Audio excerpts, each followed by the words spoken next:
ஒரு வேலை வெட்டிக்கு போக மாட்டேங்கிற, வீட்டுல தின்னுட்டு படுத்துக்கிற, அப்படி இல்லையா எங்கேயாவது போய் கையை கால உடச்சிட்டு வந்து படுத்துக்கிற.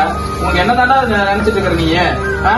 உங்களுக்கு என்னதான் பிரச்சனை? சும்மா நைகிட்ட கிடக்குறீங்க. என்னதான்டா பண்றது? என்னதான் பிரச்சனை? சும்மா நைகிட்டே இருக்கீங்க. எப்ப பார்த்தாலும் ஏதாவது சண்டை போட்டுக்கிட்டே இருக்கிற, ஒண்ணு வேலை வெட்டிக்கு போக மாட்டேங்கிற, காலை உடச்சிட்டு வந்து படுத்துக்கிற. இவன் ஒரு நிமிஷம் கூட கூப்பிட்டு வர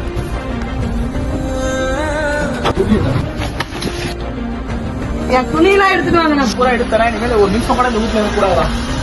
உன் சண்டை தாங்காத அடி, சாவடிக்காத இருந்து. உன்னால ஒரு யாருக்குமே நிம்மதி இல்லை. என்ன பண்ணுங்க தெரியாம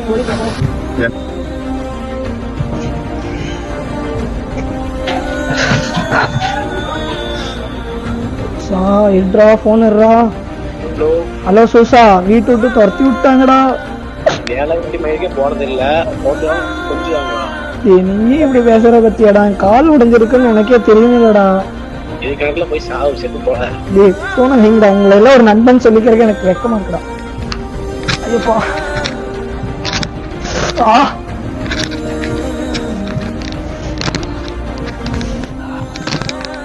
அப்பா மணிங்களா? இல்லடா, கோவத்துல அடிச்சு துரத்திட்டேன்டா. என்ன சொன்னாலும் கேட்க மாட்டேங்கிறான்டா. அவங்க அம்மாலே இல்லை.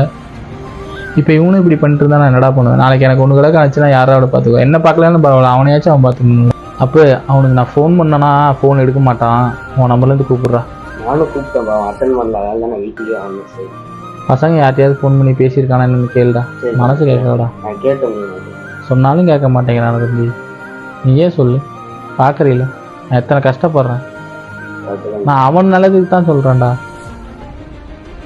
என்னமோ செய்யடா. நானும் செத்து போயிட்டுனா நீங்கள் எல்லாரும் சந்தோஷமா இருப்பீங்களே.